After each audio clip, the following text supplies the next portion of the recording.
वज़ीर आज़म शहबाज शरीफ एक रोज़ा दौरे पर कोयटा पहुँच गए। गवर्नर बलूचिस्तान शेख जाफ़र खान मंदूखेल और वज़ीर आला बलूचिस्तान सरफराज बुगटी ने इस्तकबाल किया। वफाकी वज़रा मोहसिन नकवी, एहसन इकबाल, जाम कमाल खान और दीगर हुकाम भी साथ हैं। शहबाज शरीफ वज़ीर आला सेक्रेटेरिएट में अमन अमान से मुतालिक अहम इजलास में शिरकत करेंगे।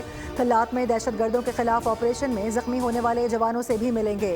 सिक्योरिटी फोर्सेज पर हमले और बदअमनी के वाक़यात पर ब्रीफिंग दी जाएगी।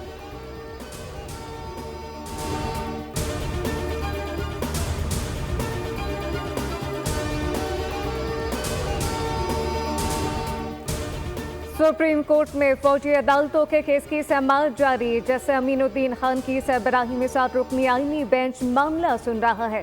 जैसे रिटायर्ड जवाद एस खाजा के वकील ख्वाजा अहमद हुसैन ने दलाल देते हुए कहा कि सिविलियन का कोर्ट मार्शल किसी सूरत नहीं हो सकता। जैसे हसन असर रिजवी ने सवाल उठाया कि क्या धमाका करने वाले और आम सिविलियन में कोई फर्क नहीं। 21वीं तरमीम में तो कुछ जराइम आदमी एक्ट में शामिल किए गए थे।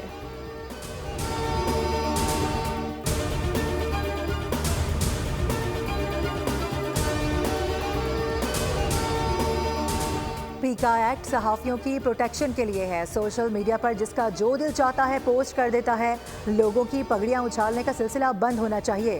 वफाकी वज़ीर इत्तलात व नशरियात अता तारड़ का लाहौर में कारकुनान से खिताब। कहा कि गुज़िश्ता अदवार में कौमी इदारों के खसारे में इजाफा हुआ।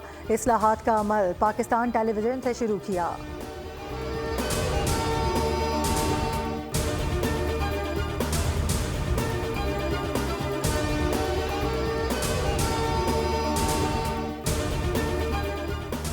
रावलपिंडी अडियाला जेल में तो शाखाना 2 केस की समाअत आज होगी। बानी पीटीआई अबुशा बीबी को अडियाला जेल की खुसूसी अदालत में पेश किया जाएगा। 3 गवाहन के बयानात पर बानी पीटीआई के वकील जिरा करेंगे, जबकि केस में मजमूई तौर पर 8 गवाहन की शहादत रिकॉर्ड और 5 पर जिरा मुकम्मल हो चुकी।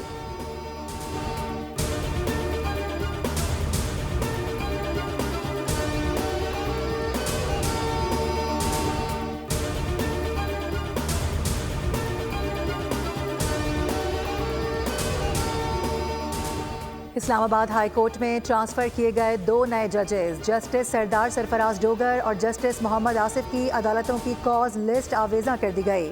जस्टिस सरफराज डोगर के पास 3 और जस्टिस मोहम्मद आसिफ के पास 2 केसेस आज के लिए मुकर्रर किए गए हैं। जस्टिस खादिम सुमरो की अदालत की कॉज लिस्ट नहीं लगाई गई।